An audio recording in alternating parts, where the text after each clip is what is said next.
Okay.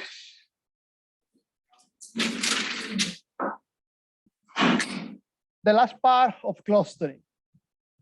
What I need to do is to ask you to work, to practice the things that I have been explaining, kind of theoretical background. So, clustering. There are several different ways to do clustering. What we review in the previous two lectures is a couple of ways or a couple of algorithms to do this. Please put the paper here. We review 3 algorithms. Hopefully you remember the k-means, the scan DB, the DBSCAN, and the EAM. 3 different options. And the only thing that I want to do is to be sure that we understand the differences between the 3 options and when to apply one or the other, because I am going to ask you to do homework, and your homework is going to be to compare between the 3 options and select one that is kind of the good one. So just to be sure that we understand the differences and what happens when you select them, one or the other. Let's see one example. By the way, we reviewed those 3 and they are not the only ones. So the solutions that you are going to get, yes, are going to be kind of the good one, the middle one, and the standard, not so good, but easy to get. But you have several different algorithms to do clustering, some names that maybe you can read around, and the 3 that we review. They are classified in different categories. We only reviewed 3 categories, and I present to you one algorithm in each of those 3 categories. Good? And very easy to use. Again, the only good one there, the one that probably you want to apply in your homework could be this one, but there is an issue. Here, you are working with probabilities. Not always you want to work with probabilities. If you do not want to work with probabilities or are not solving a problem that involves probabilities, you want to really work with the data, probably one of these 2 is your option. Again, none of those 2 is going to give you a perfect solution, but probably a good one. Now, so far, I am talking about good solutions, bad solutions, and so on, but I haven't shown you really how good or how bad those solutions are. So I want to talk about one example and show you what happened. One example. I am going to use as an example an image. Not because clustering is used to recognize images. That is something that is neural nets, and we already work with that. However, using an image is going to help me to show you in the picture visually how good or bad clustering can be. Make sense? So step number 1. You have the paper, right? The attendance? Yeah. Okay, just put your names, everyone that is here, put your name in a paper.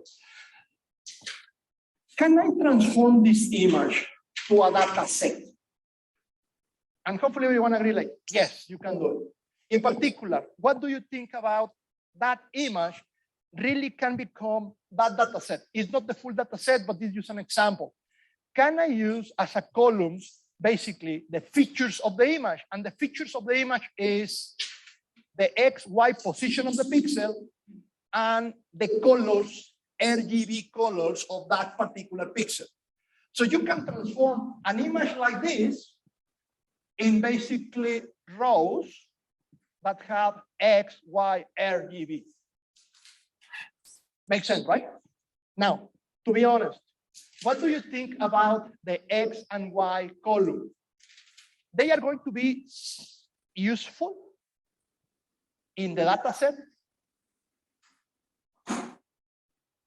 How many values, different values or common values do you have with the same value X or with the same value Y? The pixels in one line or the pixels in one column, right? To be honest, what is going to happen with them is they are going to be columns that are going to become kind of irrelevant. They are not features that really identify the clusters, because it's basically a sequential value, 1, 2, 3, 4, 5, 6, 7. Again, we are going to use them, but if you imagine X and Y use it in a cube, in a multidimensional space, that value X and Y is just practically this line. It's a value that increases. Now, you have several rows. So you're going to have these several values with the same X. Yeah, all the ones in one column. But still a small number, really. Because if you think about this image, like, I don't know, 100 by 100, you have this big number, 10,000 pixels, and you only have 100 X that are the same, or 100 Ys that are the same, is not really significant. Anyway, it's there. I am going to leave that in the data set. What is going to be important is the colors, the RGB values. Again, if you think about the RGB values in a cube, each of those three numbers correspond to one particular pixel. And that is the important information, because what you are looking to the image, you think like, oh, all the red ones could be one cluster, and all the yellow ones could be another cluster, and so on. You identify the colors, and you think those colors can be a cluster. The computer is not looking to the colors. It's going to put together values that are similar. This RGB of this point here and the point above, they are not the same. There is kind of a shadow there, but this here or the one above, they are kind of the similar blue, in the same way that maybe I have a student here with 100 and another student there with 95, and they are kind of similar, right? They could be in the same cluster, not the same grade, but together. The only thing that I am doing here is to show those similar numbers with colors. Customers in a store, in the same column, same numbers, could represent that they spend the same amount of money, or they buy the same amount of a particular product. I don't know, similarities with colors, but this apply with anything. But it's going to be easy for me to show you what happened with the colors, right? So if I create this data set, not only this, but everything that represents this image, then I can apply clustering. Well, I can apply any other technique, but in particular, I am going to go with clustering. Clustering. Let's see. Step number one, the easy thing that I can do is to start with the simple algorithm, K-means. And in particular, the simple thing that I can ask is for two clusters. And do you remember? Two random points, and then moving, and all the pixels somehow going inside of one of the clusters. If I do that, if I put every single pixel in one cluster, and then I put one cluster, all the dots in this cluster red, all the dots in this cluster blue, you get this picture. Why red and why blue? Randomly, I select those colors. You can use gold and magenta if you want. Clear? If I run K equal to with this K-mean algorithm, that is what you get.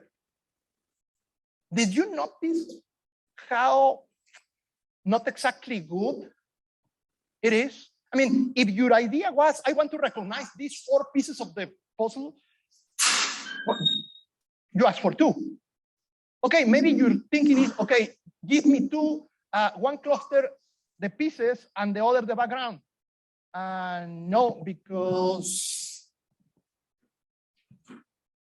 you can get that, the background white and the pieces in 2 clusters, only if the data is perfect. Only if I select for this picture something that do not have a shadow, something that do not have bright blue at the top and darker blue down.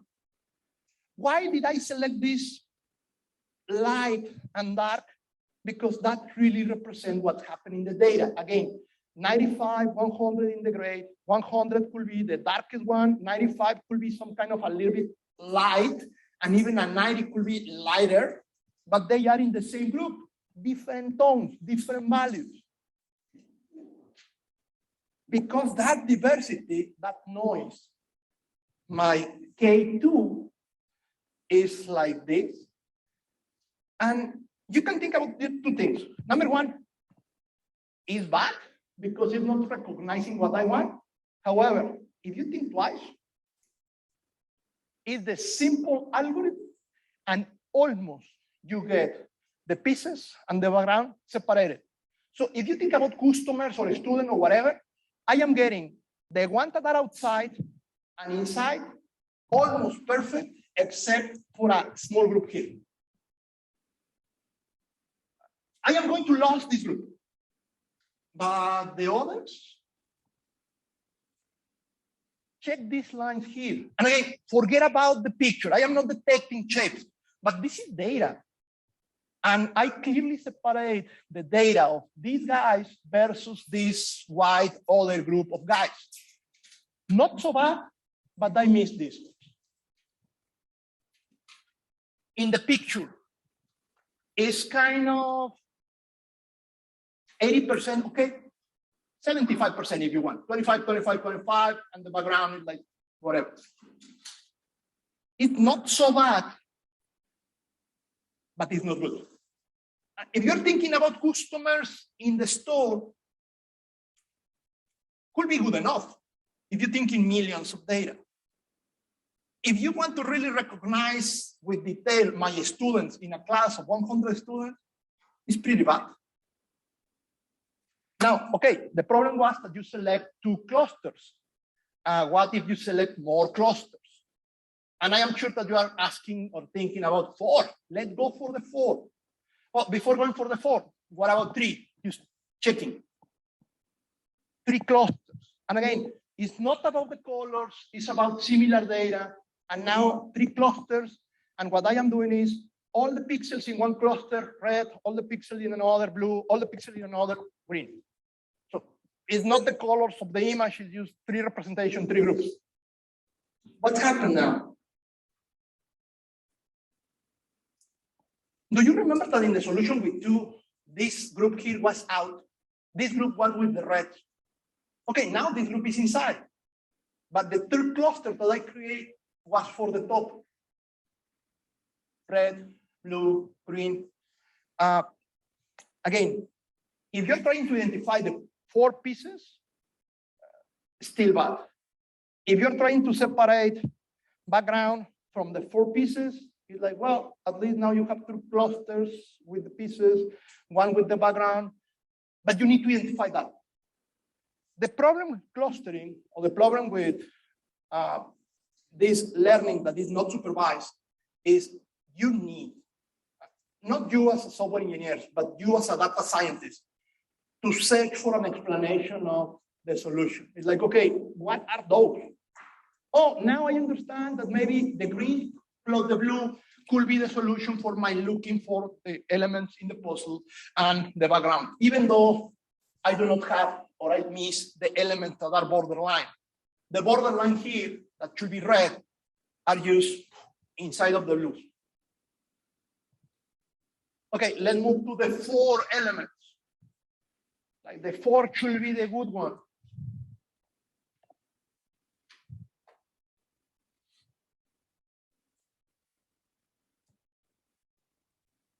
If you think that 4 clusters are going to give you the 4 pieces, well, close, but not exactly what you want. However, again, 4 clusters, at least I identify the back. I separate 2 groups that I knew were separated, but these 2 get mixed in one. Good, not perfect. But I am using K-means. Something that is important. Usually people try to understand that one of these is the center, and these data here are around, like the ones that I showed you before. You remember, we are not classifying the image. The dots are just these values, 3 values. This should be, if you want to show the cloud, this should be a cube. And the cube is RGB. And what we are trying to put together are all the pixels that are similar, all the red ones, the blue ones, and so on. And when you translate that back to the image, this is the representation of the clusters, not the identification of the parts of the image. However, think about it. a picture of this classroom. Translate the picture to a data set. The data set is X, Y, and RGB color of each point in the picture. Put together clusters of the similar colors. I am not going to be able to identify your faces. All of you people probably are going to be in the same data set. However, I can quickly identify the chairs. All of them the same color are going to be in the same group. I am going to easily identify probably the tables, not separate tables, but at least there are tables. There is a row on the street. Quickly, trivial. And if I can separate things in a first step, in a second step, what you can do is, can you take the data for the blue cluster and send that data to a different kind of algorithm to identify what is the shape? Or can you send this cluster here that represents something there to a different kind of algorithm and ask to identify that as a person, as a student, the face, or other thing? And hopefully you get the idea like, yes. How do I know the data in the blue cluster? Because you have all the rows that correspond to the blue cluster. And all that rows have X, Y, and RGB. With that data, you can recreate an image. Not a full image, a small image. And with a small image, if you always have the same size, or if you apply some kind of fit thing, you can have a neural net that have these inputs, convolutional better, and identify the face of the person. But you already separate that you have 1, 2, 3 people here in the picture. It's not the only way, just giving you one idea of what to do. Clustering, unsupervised, and then you can move to something supervised. Good? Now, okay, let's go for 5 points. 5.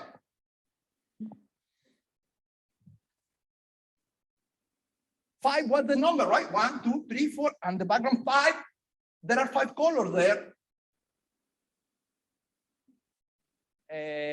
No, the best thing that you are going to achieve is because of the shadows. Remember, we are not using the color, we're using the numbers, and the numbers, the 3 numbers, become too similar. And the best thing that happened is that one cluster before, now is 2 clusters. Some of the elements here get joined to the green one, nothing really relevant. You miss the borderlines, but the big picture is this. And you can play with 6, 10, 20. And in some point, the only thing that is going to happen is that probably the red cluster here is going to become squares of different small clusters. Because that is the one that have higher differences because the gray things change kind of a little bit more, all the numbers before the colors. The colors are changing just one column usually. Colors, not identification of shapes. This is what you get. Now, this is the K. What happens if I change the algorithm? Here, we select how many groups do we want, right? I try with 2, 3, 4, 5. Let's use another one, DBSCAN. With this particular picture, DBSCAN, I didn't ask for how many clusters. Use DBSCAN, run, I get that. Did you notice a similarity with someone that we showed previously? But DBSCAN is better. Yeah, but better doesn't mean that it's going to separate pictures in an image. It's used DBSCAN, identify your data, and the best solution, remember, things that start connecting with a particular distance and so on, is like 2 are good enough. You have that. That basically means that the color here or the data for this part is so similar to the background in white that they can be one, the clear one, and the others are darker. Not the color, but they are biggest numbers, so 2 groups done. Like my students Good one, bad one, don't. Do not get in the middle with combinations. Okay, but we have another one. The good one, right? The probabilistic one.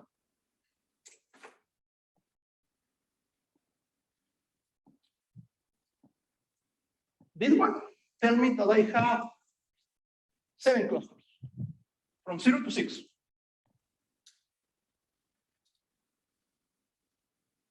Yes, looks closer to the initial input, right?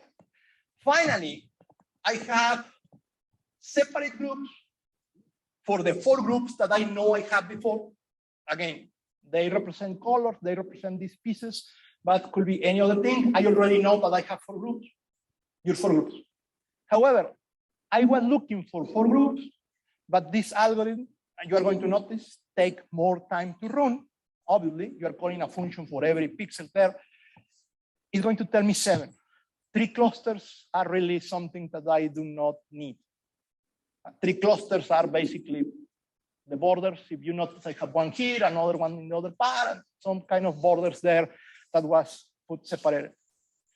Good one, but again, data science, I need to review my results, and maybe my conclusion here is going to be like, okay, let's use the cluster 0, the 2, 4, and 6, and ignore the others.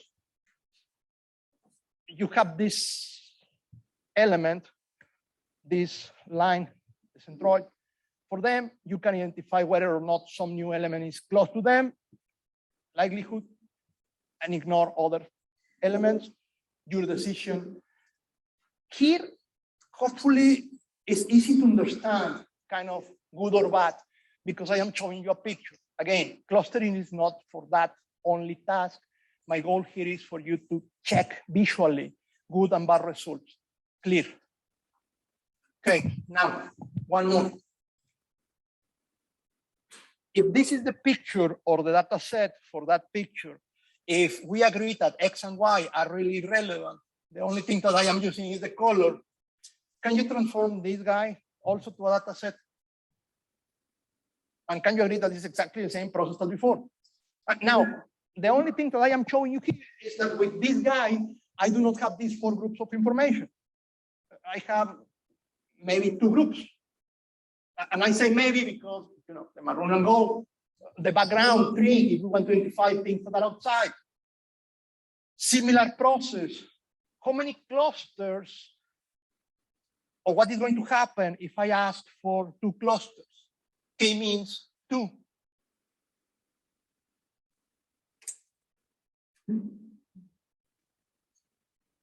Again, can we agree why all the elements in the face and the inside of the letters is recognized as blue? We are not checking the image. We're checking for the 3 numbers and putting together the numbers that are similar. Your grades, shopping, money, whatever. In this case, RGB numbers. RGB together, the white ones and the yellow ones go together. They represent similar cluster. And the red one match with the magenta ones, but not related, right? It's just the 2 colors that we use to classify. What if I run here another one? Again, this should be clear, guys. That is what you saw. This is the reality. The one cluster, the other cluster, dots close to the white color, 255, 255, 255, and dot close to the dark color, 000, and where they are in the cloud. What happens if I run this data set with the EM? Now it's going to tell me that I need 3 clusters. Identify the background, the white, the totally perfect student with 100, or shopping customers or whatever, one group. And then the yellow now is a different thing. Moreover, the red ones previously is a different thing. And even I can identify these elements here with very small changes, borderlines, in the correct cluster. Makes sense? Again, it's not for images, my pictures, just to give you an idea of what we are doing. Good? Okay, homework.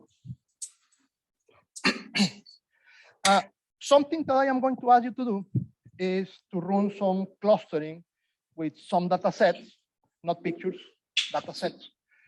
And I need to be sure that you can know for one row, what is the cluster that corresponds to that row? Like, I want to know that in this data set here, when you read this line, and assuming that this line is this dot there, you know that this line corresponds to the cluster 1 or to the cluster 0, to the cluster that I put in red or in blue. That result, that is what you're doing, right? Looking for the label that corresponds to the cluster of every single row. When you create a model, I already told you how to create a model. I already told you how to evaluate a model. The only last thing that I didn't mention before is what do you do to show or to get, depending on if you want to present results or you have the data, the label that at the end corresponds to every single row in your data set. Source code. Do you remember line 11 and 12? Get your data. Moreover, do you remember that line 11 and 12, there is a second way to do it? Because 11 and 12 is for IRFF files, but I already showed you how to do CBS. Okay. Line 14, 13, 14. Do we remember that that is the instructions for the k-means? Need to specify the k value, but then you already know how to do DBSCAN and EM. And the most important thing maybe is to remember to delete the number, the second line, and remember the classes for the DBSCAN and the classes for the EM. Done. Next, 16. Do you remember that this one is the line that runs the model, that asks the computer to start looking for the classification of the clusters? Okay, now one thing before that, an instruction that I am sharing with you. You can ask your data structure to a data structure, whatever you do, please do not move. Do not change the order of my rows. In the same order that you are reading the rows, please, whatever are you going to do, keep that data in the order in which you read it.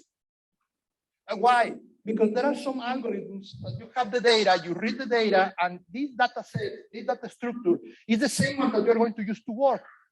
And sometimes you're going to reorder this in order to maximize the performance of the final result.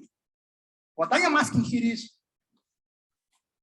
create a copy, work with the copy, but this, the original, is going to keep the order.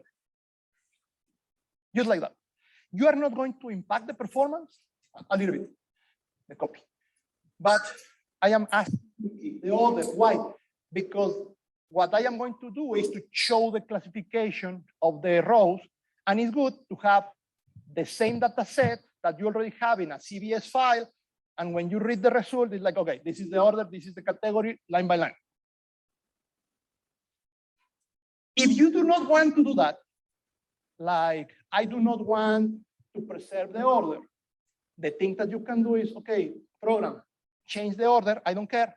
But when you review the results, instead of just printing or reading the category, read everything, right?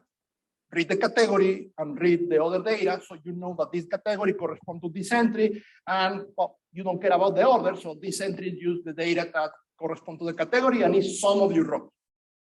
Up to you. Again, in my case, I was reading the CBS.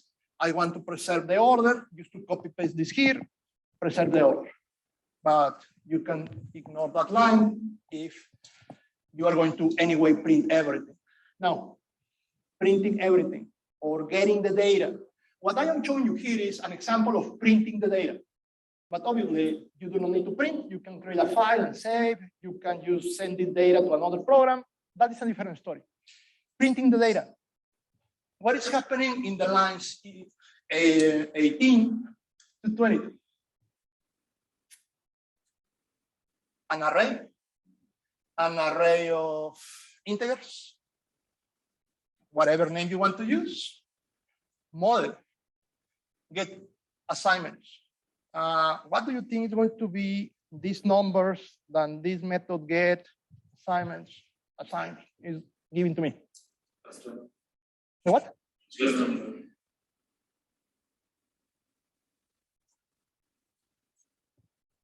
How many groups you create, right? Okay, but let's see what I am going to do with them. A loop. Okay, you're going to do a loop from every single one of them. Okay, a group from every single one of them. Good. I can use a counter here, 0 to n. I am going to do this loop that is going to be for all my clusters. 1, 0, whatever. The data, the number of the cluster.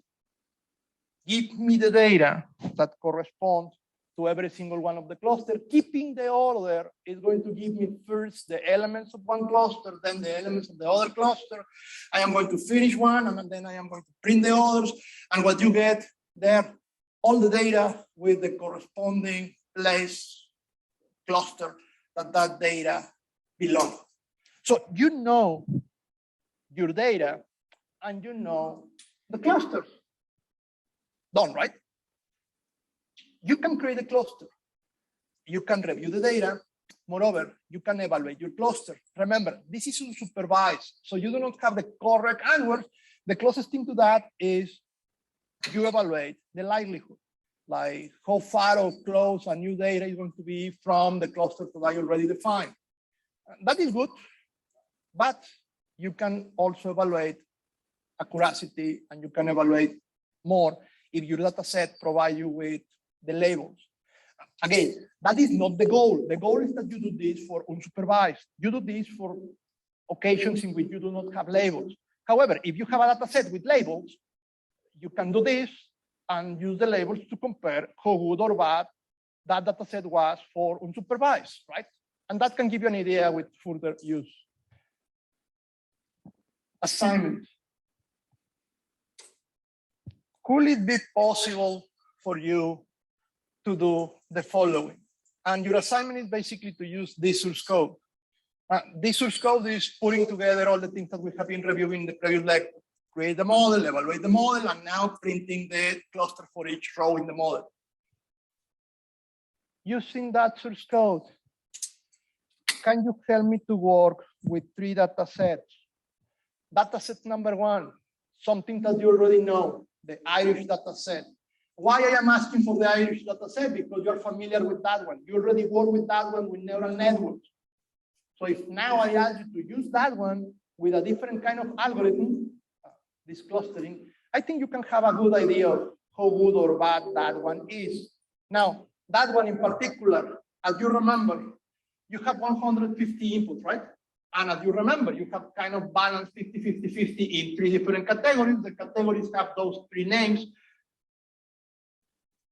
Ideally, I would like to use a cluster and get 3 clusters as a result, and hopefully the 3 clusters correspond to the same 3 categories that I already know exist.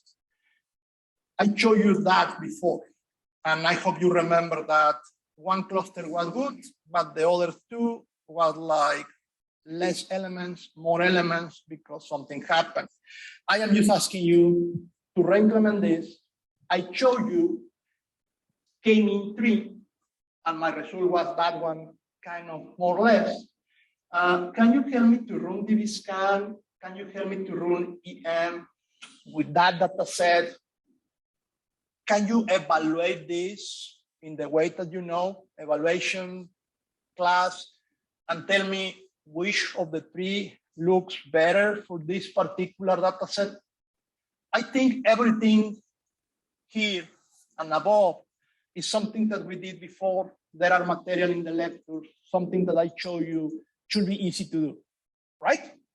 And no programming, like crazy programming homework. So far, okay, right? Okay, another thing. Something that I have not shown you, and maybe it could be useful to have. There is any way that we can create the confusion metrics. There is any way that I can run clustering and create a confusion metric about how many of the results provided by the clustering are correct and how many are not correct.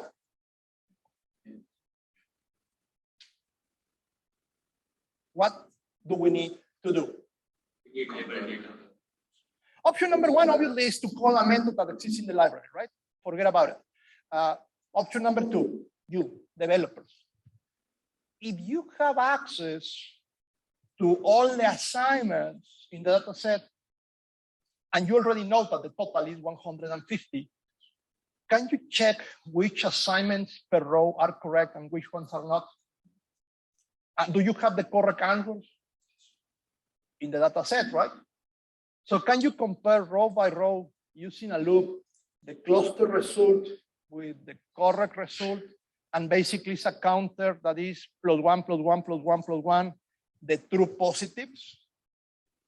And do you remember that with that, you can create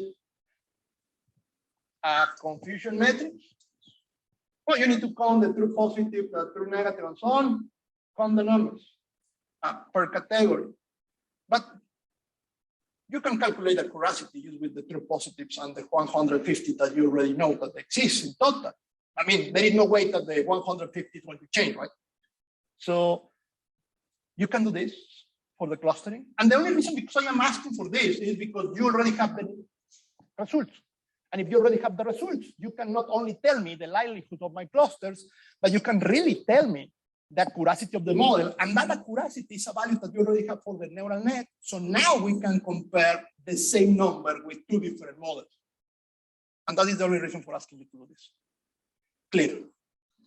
Now, if you can do this with the Irish data set, you already know it. I would like to ask you to do the same with another data set, label. That is the address to get the data set. Label is basically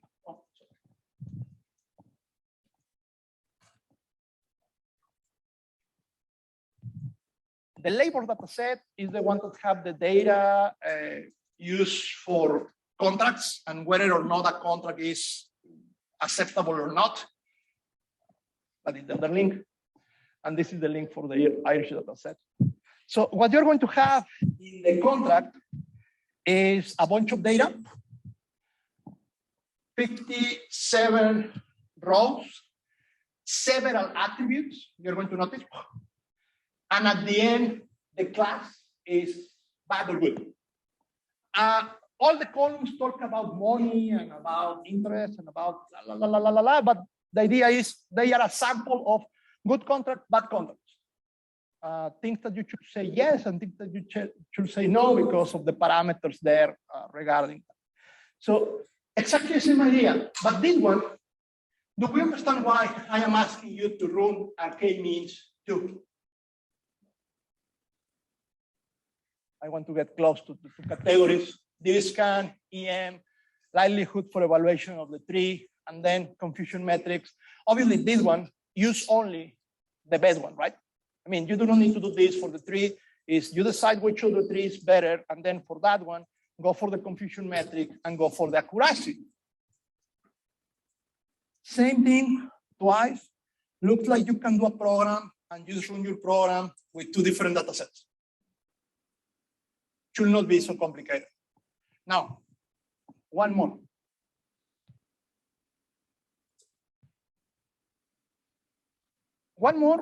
One reason. the two examples that I asked you to do before are kind of supervised because you have the correct results. So you are going to know it's good or bad according with the classes that you already have, a comparison. I want you to work with something that is not already there with an answer. And the closest thing that we have is you used before a data set that I give you with grades of my students. And in the previous case, I asked you to create a neural net that could identify categories in my students. Remember, you have that data set on Canvas already. You have your results for that. Can you use the same data set that is almost 150 entries and search for clusters? And literally search for clusters. I have no idea the value of K, but you can do the same thing that I did with the picture, right? 2, 3, 4. I don't know. In some point, it's not going to make sense to add more numbers. Can you use DBSCAN? Can you use the EM? What is going to happen? Moreover, what is going to happen? And you can compare them with the likelihood, the evaluation class that you have. Notice that I put this here in red with a line. Why? You cannot create a confusion metric. You cannot calculate accuracy because you do not have the correct values to compare, right? Professor, do we need to create this or you can not do it? Clear. Good. Any questions so far? Okay. There is, yeah. What is the point of using a clustering if you already have the labels? Why don't we just use classification? Right now, the only point for me is for you to practice, literally. I mean, again, and this is very important. You do clustering for unsupervised learning, and that means you do not have the labels. That is the goal of unsupervised learning, right? What we're doing here is for learning purposes, like use this data set that are for supervised learning because we have the labels, but we are in this scenario in which, okay, let's assume that you do not have the labels. Let's use that for unsupervised. And just because we have the labels, we can compare our unsupervised learning with the reality. It's learning, basically. Because you are going to do unsupervised with my grades. That is a scenario in which really unsupervised and clustering is for, right? I do not have labels for my students. I am looking for whatever you can tell me. The point is, you are not going to be able to tell me if really clustering is helping or not. Because I am asking you, I am going to show you about, give me your kind of ideas of what the results are showing. But that is basically data science, right? You are going to get 3 clusters, and then you need to analyze the 3 clusters, 4 clusters, or whatever, and check the grades of my students and really check, okay, these clusters could be about good students that are not attending the class, good students that are not doing the homework. You need to analyze the context and really make sense of the model, quotation marks. I am not going in that direction, so I prefer to tell you, okay, this is the data set, this is the correct answer, doing supervised learning, and you can check it that match with the results. That's it. But real, no clustering for supervised, no clustering if you already have the answers. It's not the goal. Good. So in the IS data set, are we supposed to use all 5 columns or just the label column?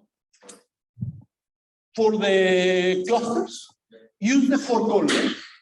The only columns that you use, very good question, you do not use the column with the label for the cluster creation. So in the case of the iris data set, you are going to use 4 columns that are the 2 numbers for the petal and the 2 numbers for the other part, and basically the size of one. That's it. For the grades of my students, delete, no, it never give you any category, so all the columns there. For the labor, remove the last one, the one with the good, bad, you remove that one. That's it. If you are using the RF files, automatically the data set, the DT that you have, remove that column. So when you call the DT and you pass the rows, that go without this attribute class. Remember that the file have this attribute and all of them have a name, and the one that is class is kind of the special one, the white that we're searching. So the reason because have a different name is because it's removed. But if you're going to use a CVS, that could be the case for my grades, in my grades, there is no label, but if you're going to use a CBS for any other purpose, any other thing that you're going to analyze, just remember to remove the label. Do not use the label for the cluster. Good? One more question. Yeah. For calculating the confusion matrix, once the cluster is run and we identify the clusters, it doesn't mean like the first iris, like let's say first label is going to be at index 0, second index is going to be at, let's say, label 2. The order of the clusters can change. How are we going to use that for confusion matrix? Now, basically what you're going to do is you have access to the data, right? And you have access to the label at the end with the model. So my point is you have the data and you have the label, the full row that you can get from the model. Then what you can do is to search for this data, for these 4 numbers in the iris dataset, for instance, in the original dataset. So you're going to locate this data here, and here you have the class that correspond to the real result, and you calculate, you compare this one with this one, and if they are similar or not, is +1 or not in the counting of true positives. I am really asking you to do this kind of from scratch. Good. We should play with K, right? Yeah. So when do we stop it? You stop when the evaluation is not better than the previous one.